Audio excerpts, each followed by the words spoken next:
Kagirmaa Turanaa garuu ragaadhaan namni kunoo kana hojjete jedhee namni dhaabatti dhiyeesse namni tokko. Kutaa shanaffaa barreeffama Jawaar. Girmaa Xurunaa maaf dhageettii guddaa argate? Girmaa Xurunaa ABO'f mootummaa jidduutti basaasaa garlamee ta'ee hojjechuudhaan nama duraatis kan xumuraatis miti jedhan. Isa dura atoomsaa kumsaatu ture, isa booda arra amaan fileetiif dachaasaa wiirtuu dabalatee hedduutu jira jedhan. Girmaan garuu hunda caalaa maqaan ka'ee maaliif dubbatama jechuun gaafata Jawaar. Ofumaafis deebisaa yoo kennan Jawaar barreeffama isaaniitti fufanii kan dura Girmaan sammuun isaa jara kaanirra cimaadha jedhan. Dandeettii shiraxaxuu dubbatanii amansiisuutiif yeroo tokko tokko ammoo taatoo hedduu ta'anii argamuu waan qabuuf gara lachuutiif miseensotas amansiisee oofuu danda'e jedhan. Kan lammaffaa hooggansa gama lachuu ABO'f tika mootummaa biratti sababa firummaa fi hirmaannaa diinagdeen amanamummaa jabaa horate jedhan. Kun ammoo himannaa gama gamanaa itti dhiyaatuuf hooggansi gurra akka cufatu godhe jedhan. Fakkeenyaaf maqaa hidhamtoota baasuutiin maallaqa guddaa ABO irraa fudhachaa tureera. Gaaffii maallaqaa dhiyeessuuf mamii malee hayyamamaa fi ture akka inni jara gorsee eeruudhaan dhufu dhageettii hin qabu jedhan. Tika biyyaalessaa keessattis bu'aa duratti gaggaarii argamsiisaa fi waan tureef gabaasa sobaa inni dhiyeessaa ture basaasonni biroo yennaa saaxilan hooggansi hin dhaga'u ture jedhan. Kanaafuu hooggansa gama lachuu biratti gatii guddaaf amanamummaa cimaa horachuu waan danda'eef leecalloo guddaa gama lachuu argachuudhaan leecalloo kanaan ammoo hordoftoota horachuudhaaf akkasumas diinota isaa rukutuudhaaf fayyadamuun humna cimsatee jedha Jawaar. Waa'ee Girmaa Xurunaa dhageettii argachuu yoo kataban sababni biraa Girmaa Xurunaa warra akka isaa biraa caalaa maqaan isaa ka'uuf miidhaas geessisuu danda'eef yeroon inni itti ol bahe yeroo dhaabbiileen lamaan TPLF fi ABO hedduu laaffataniif lubbuun itti dhufte despereeshinii ture keessattidha jedhan. Gama TPLF Mallas Zeenaawiin du'uun qaawwa hooggansaa guddaa itti banee laamsha'uu keessootiif saaxileera. Fincilli qeerroo Oromoo laafina keessoo daran hammeessee jedha Jawaar. Kanaafuu qabsoo Oromoo finiinaa jiru keessaan bishaan itti naquu fi akkasumas ammoo warra EPRDF keessa itti ka'aa jiru rukutuudhaaf tumsi odeeffannoof opereeshinii gama ABO'tiin yoomiyyuu caalaa isaan barbaachisee jedha. Dimshaashumatti yeroon Girmaan dhaabbilee lamaaniif hojjechuudhaaf duratti ba'e kan gamni lachuu gaagaamaaf cinqii keessoof alaatiin dadarkaa tura waan ta'eef gurbichi dandeettii uumamaa qabuun dhimma itti bahee akka gaariittis itti fayyadamee jedha Jawaar. Milkaa'inni sun garuu ofitti amanamummaa daangaa dabretti yookaan ammoo hubris seensisuudhaan warra hojii isaa fashalsuu barbaaduuf carraa laatee jedha Jawaar. Fakkeenyaaf walga'iilee gurguddoo sodaa malee qopheessuun maallaqa gurguddaa dhoksaa malee sosochoosuu fi namoota isa jalatti hojjetanitti of jajuun maddi isaa ofitti amanamummaa daangaa dabarte tanaadha jedhan. Tanaatu saaxilamuu fi dirree taphaa keessaa baafamuudhaaf isa mudee jedha Jawaar. Kutaa jaaffaa barreeffama Jawaar balaa dallaalonni basaasaa qabsoo Oromootti fidan. Hooggansi ABO badii Girmaa san hunda osoo arguu maaf Girmaa callisee ilaale kan jedhu Jawaar kan gaafatu yoo ta'u deebii ofumaaf kennan. Inni dura Girmaan intelligensii intermediary ta'uu isaa kan beeku obbo Daawudiif namoota muraasa malee hooggansa guutuu hin turre jedhan. Obbo Daawud maalirraa ka'anii osoo beekanii waan san hayyaman gaaffii jettu hubachuudhaaf yeroo hedduu ittiin yaadaa ture jedha Jawaar. Sababii tokkoffaan Jaal Daawud ibsa durumaayyuu damee basaasaa shaabi'aa hedduu dinqisiifatudha jedhan. Keessattuu hojii ajaa'ibsiisaa namoonni tika jaraa dabil ejentii ta'uudhaan dargii keessatti hojjetan waan dhaga'aniif milkaa'ina akkasii hooggansa ofii jalattis mirkaneessuu waan barbaadaniif callisuu filatanii jedha Jawaar. Kanaaf durumarraa hojii basaasummaa akkasiitiif dinqisiifannaa waan qabaniif Jaal Daawud akkuma aangootti dhufaniinis namoota akka atoomsaa kumsaa hojii akkasiitiif bobbaasan jechuun Jaal Daawud itti yaadee Girmaa bobbaasuu eran. Sababiin lammaffaan ABO'f hooggansiisaa yaadama siyaasaa warraaqsaa kan kaayyoon jaarmiyaa dantaa dhuunfaa kamii oli jedhuun masakamuudha jedhan. Kana jechuun tarkaanfiin tokko faayidaa jaarmiyaa tarkaanfachiisa taanaan miseensotaaf uummatarraan balaa kamuu yoo geessis akka aarsaa fudhatama qabuutti ilaalamaa jedhan. Maarree miseensonni Girmaan ijaaree qabsiisee toorchar godhaman sun gatii kaayyoo dhaabaatiif kaffalaniitti herregamanii akka aarsaa fudhatama qabuutti ilaalamuu jedha Jawaar. Sadaffaa immoo boodarraa yennaa murnoonni hooggantoota akka Galaasaa Dilboo, Leencoo Lataatiif Kamaal Galchuufaa itti fincilan barbaachisummaan basaasaa obbo Daawudiif wayyaanee jidduutti riqicha yookaan ammoo liaayzoon ajanti ta'uu daran ol guddatee jedhan. Sababiin isaatis humna mootummaa tumsa godhachuudhaan murnoota itti fincilan irra aanuudhaaf ture jedhan. Gochaawwan gaafa ABO'n murnoota qaama ce'umsaatiif shanee gumii jedhutti baqaqee biyya keessaaf zoonii kibbaatti ta'aa turan kanaaf ragaa guddaadha jedha Jawaar. Ajjechaawwan hidhaa fi ganuun loltoota tika gama mootummaatiif murna Daawudiinis gaggeeffamaa turuu warra keessa turerraa laaftutti mirkaneeffachuu dandeessuu jedha Jawaar. Boodarra bara 2008 gaafa jijjiiramaaf shanee jedhanii adda babahan kanumaatu irra deebi'amee jedhan. Afaan biraatiin tikni biyyaalessaa Geetaachoo Asaffaadhaan dursamu yennaa ABO keessatti dorgommiin murnaa uumamu gareen Jaal Daawud Ibsaa akka olaantummaadhaan turuuf tumsaafii ture jedhan. Kana ammoo dantaa ofiitii jecha raawwataa tureera. ABO harka Daawud tursiisuun dantaa tika wayyaanee itti fufsiisuu waan ta'eefi jedhan Jawaar. Dabalataan ABO'n murnootatti babbaqaqaa deemuuniif jaarmayichi daran laafaa dhufuun hooggansa obbo Daawud irratti qurrama keessaaf alaa kaasaa dhufeera. Uummanni Oromootilleen akka duraanii ABO qofa akka kallacha tokkicha qabsoo isaatti ilaaluu dhiisuun bifa garagaraatiin fala barbaachuutti deemee jedhan. Kun ammoo olaantummaa ABO'n akka dhaabaatti obbo Daawud akka hoogganaatti qabsoo Oromoo irraa qabaachaa turan guyyaarraa gara guyyaatti sharafamaa deemee moggaatti dhiibamuutti geessee jedhan. Kanaafuu tika TPLF tumsachuun warra obbo Daawudiif murna isaaniitiin dorgomu laamsheessuu akkasumas ammoo tarkaanfii mul'atoo ta'an fudhachuun reevelaansii ofii tursiisuudhaan barbaachisaa ture. Kanaaf Jaal Daawud kana hojjechaa turanii jedhan. Gabaabumatti hariiroon obbo Daawud Ibsaatiif Geetaachoo Asaffaa quid pro quo ture jechuun ibsa Jawaar. Geetaachoon aangoo wayyaanee balaa gara Oromootii dhufurraa tiksuudhaaf namoota akka Girmaa Xurunaa fayyadamaa tureera. Obbo Daawud ammoo murna keessodhaan itti fincilan rukutuudhaaf tika biyyaalessaa guuza baafachaa ture jedhan. Hojiin basaasummaa garlamee fayyadamuu kun garuu akka bishaan kokkofalchiisee nama fudhatuuti kan jedhan Jawaar. Erga dhaaba basaasaa faallaa kee jiru waliin gochoota namoota mooraa kee keessaa miidhaaf saaxile iccitiidhaan hojjatte booda gaafa itti aanu diduun rakkisaa ta'aa jedhan. Yoo didde hooggansi basaasaa faallaa keetii sun iccitii yakka kaleessaa saniin baasa jechuudhaan doorsisee yookaan blackmail osoo fedhuuyyuu baatte yakka haaraatti si hirmaachisaa jedhan. Murni obbo Daawud Ibsaatis maraammartoo kana keessa galuudhaan bahuu waan dadhabaniif akka waan sirrii jiranitti of amansiisaa itti fufan jechuun ibsa Jawaar. Beezikaalii hariiroon namoota akka Atoomsaaf Girmaa akka riqicha baasaa fayyadamuu sun boodarra tiki wayyaanee obbo Daawuduma to'achuutti ittiin ce'uuf gargaaramee jedhan. Gama dhumaatti obbo Daawud mataa isaatu qabeenya tika biyyaalessaa intelligence asset ni ta'e jedha Jawaar. Kana booda ABO'n jaarmiyaa waldhaansoo Oromoo gaggeessuun sirna wayyaanee fonqolchuu danda'urraa gara meeshaa tikni wayyaanee teempoo qabsoo Oromoo ittiin to'atuutti jijjiiramee jechuun akkamii wayyaaneef ABO waliin hojjechaa akka turan era Jawaar. Gaafa barbaade fincila itti kaasifatee faayidaa siyaasaa irraa buufatee namoota balaa uumuu danda'an adda baafatee rukutee fincila sanaas dhaamsaa. Gabaabumatti erga tikni biyyaalessaa obbo Daawuditti dildila tolfatee booda ABO'n kiniinii qabsoon Oromoo ittiin laamshooftuu fi umrii wayyaanee itti dheeratu ta'ee jedhan. Hojiin Girmaa Jaal Daawud harkatti galfachuudhaan sochii ABO to'achuu hojiiwwan tikni biyyaalessaa hanga har'aatti raawwate keessaa milkaa'ina hunda caalaa akka ta'etti wanti leellifamuufis kanaafi jedhan. Kutaa 7ffaa barreeffama Jawaar. Qabsoon qeerroo caasaa Geetaachoo Girmaa fi Daawud akkamiin mo'ate kan jedhu ture. Akkuma kutaa dabre keessatti tuqee obbo Daawud Ibsaa miseensota ABO amanamoo akka basaasaa garlameetti fayyadamuu akka tooftaa gaarii ta'etti amanaa jedhan. Bara Girmaan dallaala basaasaa obbo Daawudiif Geetaachoo Asaffaa ta'etti tikni wayyaanee balaa yookaan ammoo tiriitii gama ABO irraa dhufuu malu guututti fashaleessuu irra dabartee dhaabicha akka damee tikaa ofiitti fayyadamuu eegaltee turte jedhan. Wanta mooraa qabsoo Oromoo keessatti karoorfamu kamuu osoo oolee hin bulin argachuun qabsicha sakaaltee teessiftee jedha Jawaar. Maarree caasaan basaasaa Finfinnee haga Asmaraatiif diyaaspooraa diriiree qabsaa'ota Oromoo hafuura kute sun bara qabsoo qeerroo maal ta'eeti mo'amuu danda'e?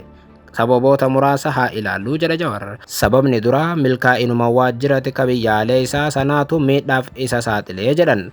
Erga gama Girmaan Daawudii fi ABO harkatti galfatee booda Geetaachoo Asaffaatiif waajjirichi ofitti amanamummaa guddaa horataniiru. Mooraa qabsoo Oromoo keessa lilmee cidii keessa buuteyyuu ni arganna amantaa jedhurra gahanii jedhan. Balaan gama Oromootii dhufu adda durummaadhaan karuma ABOtiin dhufa xiinxala jedhurraa ka'uun xiyyeeffannoof leecalloo karuma sanitti naanneeffachaa turanii jedha Jawar. ABO'n ammoo jaarmiyaa caasaa gubaa gadiitiin ta'een waan hoogganamuuf tarsimoon waajjira tikaas caasaaf tooftaa haayireekikaal ta'ee baafate socho'aa turedha jedhan. Jechuunis gubbaadha hoogganaa ABO qabachuun caasaa opereeshinii jidduu laaftutti kukkutaa fi rukutaa ture jedhan. Sochiin qeerroo garuu kan dhaabbata siyaasaa osoo hin taane warraaqsa uummataa ture kan jedhu Jawar. Sochiin akkasii ammoo caasaa gubbaa gadiitiin kan hoogganamu osoo hin taane caaseeffama walkeessootiin gaggeeffamaa jedhan. Caasaaf taasima waajjira tikaa kan balaa jaarmiyaa gubbaa gadiitiin diriire dha'uudhaaf qophaa'eera. Sochii caasaa walkeessoo kana hubachuufis ta'ee haleeluudhaaf qophiin hin turre jedhan. Duraan gaafa hooggansi ABO loltoota gara Oromiyaa bobbaasu yookaan fincila kaasisu dhaabbanni tika mootummaa dursee odeessa hooggansa ABO irraa argachaa tureera. Sanuu yoo argachuu baate caasaan jaarmeyichaa jiddu galeessaa waan beekamaniif qabatee toorchar gochuudhaan karooraa fi ramaddii adda baafatee yoosuu fashalsaa ture jedhan. Warraaqsi uummataa bara sochii qeerroo garuu caasaaf hooggansa gubbaa gadiitti diriiree waan hin qabneef nama tokkoof lamaa miti kumaatamaan qabdus sochii sana dhaabsisuun ni rakkisa ture jedhan. Waan ajaa'ibaa hooggansa EPRDF fincilli Oromoo keessoodhaan dhowuu akka danda'u dursee tilmaamee ture kan jedhu Jawar. Keessattuu Barakas Simoon osoo Mallasaan lubbuudhaan jiru xiinxala kallattii siyaasaa Oromoo dhiyeesseen sababoota walirra tuulaman dargaggeessa fi birookiraasii Oromoo fincila sirnichaa gaaga'utti geessuu dandeessisan addeessee ture jedhan. Waaqni Oromoo haa galatoomu. Xiinxalaaf akeekkachiisa damee siyaasaa irraa dhufe sana dhaabbanni tikaa biyyaalessaa fudhate tarsimoo madaalawaa hin baafne jedhan. ABO to'achuun ofitti amanamummaa sadarkaa of tuulummaarra geesse keessa waan galcheef balaa Oromoo keessaan dhufu mara garuma ABO'n to'anna jedhanii itti fufanii jedhan. Gaafa fincilli dhowuu eegalus akkuma baratan gama caasaa ABO'tiin dhuunfachuudhaaf yaalanii turanii. Caasaan qeerroo bilisummaa Oromoo jedhamu kan Girmaadhaan hoogganamu harka isaanii waan tureef dallansuu uummataa maqaa maaster pilaaniitiin dorrobaa dhufe karaa siin gatachiisuudhaaf tattaafataa turanii jedhan. Fincilumayyuu caasaan Girmaa sun akka dhoosuu fi deebisees to'atu karoora baasanii itti deeman dubbiin akka yaadan hin taane jedhan. Girmaaf caasaan isaa tiyaatiraan alatti baafamanii fincilli babal'atee to'annaan ala ba'ee Oromiyaa guutuu raasee jedhan Jawar. Maaliif jechuun dhimmicha gaafatanii ofumaaf deebii kennan.